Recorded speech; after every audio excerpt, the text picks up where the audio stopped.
Hello, I'm in one of the most beautiful countries in the world and with amazing civilization.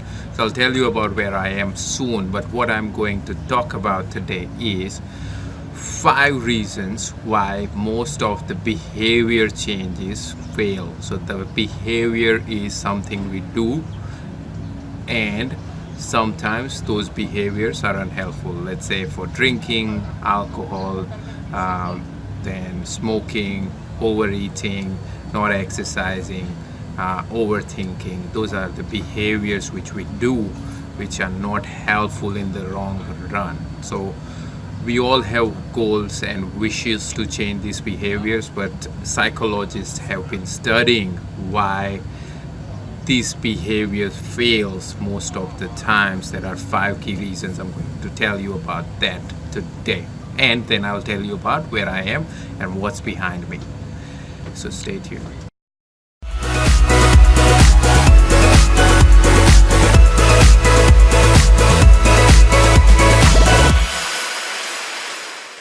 The first one, we are motivated by negative emotions. So when we talk about negative emotions, we create changes because there is a fear or regret. So okay, we start doing dietings because we fear that we will get a heart attack or blood pressure or any kind of disease like that. So fear and regret is one of the reason why behavior fails. When the fear has gone, so for example, if you lose 10 kilos, then the fear of being unhealthy loses, and then we get back to the old behavior. So that is not helpful. So number one is motivation by negative emotions. Number two, all or nothing thinking. So all or nothing thinking is about when there is a sudden motivation that happens normally 1st of January for a lot of people, or on their birthdays, sudden motivation for change, and as soon as things start getting difficult, we deplete.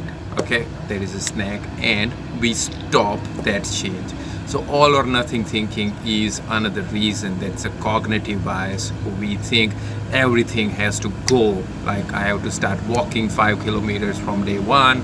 I have to start running marathons. I have to stop eating all the junk food from day one. And that is a big problem when we are trying to change any behavior. So second one is all or nothing thinking. The third one is about starting big or vague goals. So for example, somebody starts with, okay, I want to make 6 packs. That's my aim. Within next 3 months, I'm going to transform myself and I'm going to create 6 packs body. With that kind of thinking, we go on to extremes in the beginning and we lose the fuel or motivation suddenly. So that kind of a goal is difficult. At times somebody says, oh, I want to become healthy. That's a vague goal. What does healthy means to you? Healthy for me is something different and healthy for you is something different. So having a vague goal or starting with a big goal creates a problem as well. So be careful with setting up goals like that. The fourth one, which is a big one, forget about failure is part of the journey. So people think that they have to be 100% achieving their goals rather than they cannot fail. So failure happens. Let's say if you are on diet, some days you might not do the diet. You might eat something which is out of your menu, right? If you are on, let's say, a marathon training or something like that, someday you might miss your training, right? So failure is part of the journey. It's part of behavior change. So it's okay to fail in your behavior change. The fifth one is people don't make real commitment. It's just, oh, I'm sitting with people and I just thought, okay, I need to be healthy, right? So that's what we just think. So the real commitment is that you tell 5 people in public or privately, and then you create a plan how you gonna execute this behavior change. That is a real commitment. That is what exactly you need That what shows that you are committed. You have contingency plans, you have second options if you fail with some first option. What can you do when there is a failure? So all those things does create lot of changes which is consistent, and it helps you not fail. So that is a great option for you. So these are the 5 things which you need to be careful when you are trying to achieve a goal or trying to change a behavior. So this is going to help you.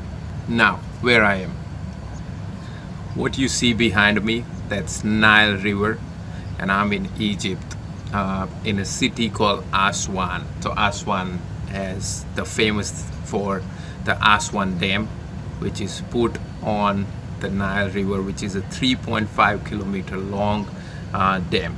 Right behind me, if you see that mountain, what that mountain they call it, the father of the wind, and they have discovered 90 tombs in there, and there are multiple caves there. So I am enjoying managing my mind over here. I don't have any distractions, but I had some free time, so I thought I'll record a video for you guys. Hope you are enjoying your life, and any questions about behavior change, please do ask me. Thank you very much, and take care.